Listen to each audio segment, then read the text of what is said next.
کیونکہ کافروں کی یہ عادت تھی کہ وہ انبیاء کو یہ کہتے تھے کہ ہمیں وہ معجزہ دکھائیں جو ہم چاہتے ہیں،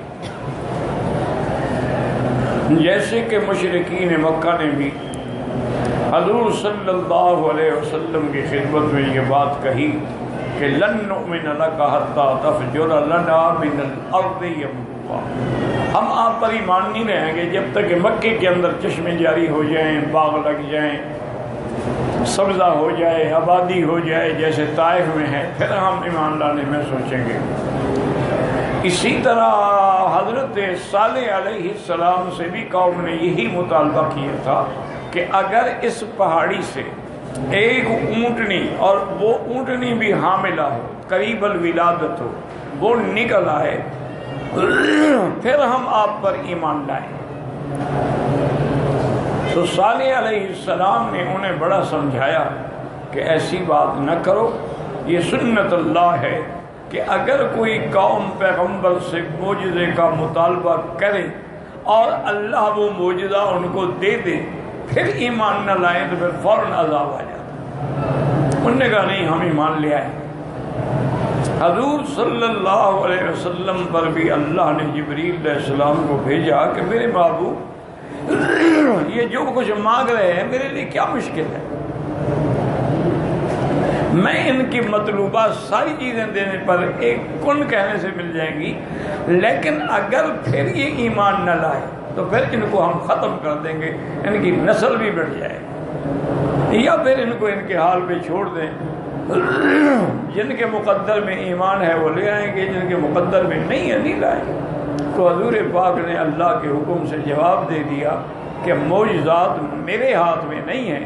قل سبحان ربی هل كنت الا بشرا رسولا، اللہ کی ذات پاک ہے، میں انسان ہوں، اللہ کا بھیجا ہوا پیغمبر ہوں، اس کے حکم بھی چلنے والا ہوں۔ اور یہ بات بھی اچھی طرح سمجھ لیں کہ معجزے کا معنی یہ ہوتا ہے کہ ایک ایسا کام خارق عادت جو ساری دنیا نہ کر سکے وہ پیغمبر کے ہاتھ پہ ہو جائے، اس کو کہتے ہیں معجزہ۔ اور اگر کسی ولی کے ہاتھ پہ ایسی خارق عادت چیز ہو جائے تو وہ کہتے ہیں کرامت۔ تو انبیاء کے معجزات جیسے حق ہیں، اولیاء کی کرامات بھی حق۔ انبیاء کے معجزات کا منکر بھی کافر ہے اور اولیاء اللہ کی کرامات کا منکر بھی کافر ہے۔ اب حضرت سلیمان علیہ السلام کے وقت میں جس نے کہا تھا قال الذی عنده علم من الکتاب انا آتیک بہ قبل ان یرتد الیک طرفک، آپ کی پلک جھپکنے سے بھی پہلے میں ملکہ کا تخت لا سکتا ہوں۔ تو وہ کیا تھا؟ اللہ کا ولی تھا، اس کو اللہ نے اسم اعظم کا علم دیا تھا۔ تو اس پر جب وہ فلما رآہ مستقرا عنده، حضرت سلیمان نے دیکھا تو تخت آ گیا تھا۔ تو کرامات بھی برحق ہیں، اصحاب کہف کی کرامات ہیں، امام حضرت موسیٰ علیہ السلام کی والدہ کی کرامات، تو یہ ساری چیزیں کرامات بھی برحق، معجزہ بھی برحق۔ لیکن اس کے ساتھ یہ سمجھیں کہ معجزہ بھی پیغمبر کے اپنے ہاتھ میں نہیں ہوتا، جب چاہیں دکھا دے، اللہ چاہے تو ظاہر کر دے، نہ چاہے تو نہ ظاہر کر دے۔ اسی طرح کرامت بھی ولی کے اپنے ہاتھ میں نہیں ہوتی، اللہ نے چاہا تو ظاہر کر دیا، نہ چاہا تو ظاہر نہ کیا۔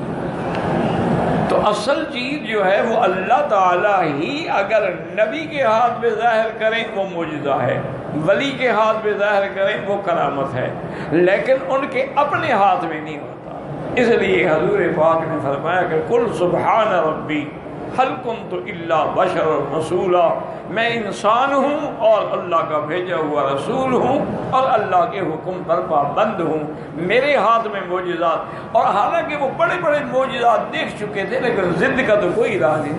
اب قرآن سے بڑا معجزہ کیا ہے؟ قرآن تو ایک ایسا عظیم معجزہ ہے نا، ہر معجزہ اپنے وقت میں آیا ختم ہو گیا، لیکن قرآن تو قیامت تک ہے، بلکہ قرآن تو لوگ جنت میں بھی پڑھیں گے، حالانکہ جنت میں تکلیف نہیں ہوگی، لیکن تلذذ کے لیے اللہ کا قرآن جو ہے وہ جنت میں بھی پڑھا جائے۔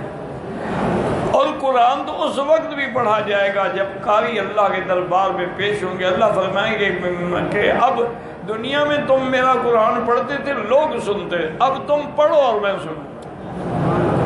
تو قرآن تو اس وقت بھی قرآن ہے، اور پھر قرآن عربی میں ہے، تمام اہل مکہ عرب ہیں اور ان کے پاس بڑے بڑے شعراء بھی ہیں، لیکن وہ قرآن کا مقابلہ نہ کر سکے، تو پھر اور معجزے کیوں مانگتے ہو؟ اگر تم نے ایمان لانا ہوتا تو قرآن ہی کافی تھا، تم نے ایمان لانا ہوتا تو چاند کا 2 ٹکڑے ہو جانا بھی کافی تھا، تم نے اگر ایمان لے آنا ہوتا تو کنکریوں کی گواہی دینا بھی کافی تھا، تم نے اگر ایمان لے آنا ہوتا تو پتھروں کا حضور پہ سلام پڑھنا بھی کافی تھا، لیکن ضد ہے، مقصد معجزہ دیکھنا۔ یہ بھی کہتے تھے کہ ذا لم تاتہم بآیۃ قالوا لولا اجتبیتھا، اگر ان کے منشے کے مطابق آپ کوئی نشانی نہ لے آئے تو کہتے ہیں کہ تم نے کیوں نہیں لائی نشانی، کیوں نہیں حاصل کی، کیوں نہیں اللہ تبارک و تعالیٰ سے تم نے لیتے۔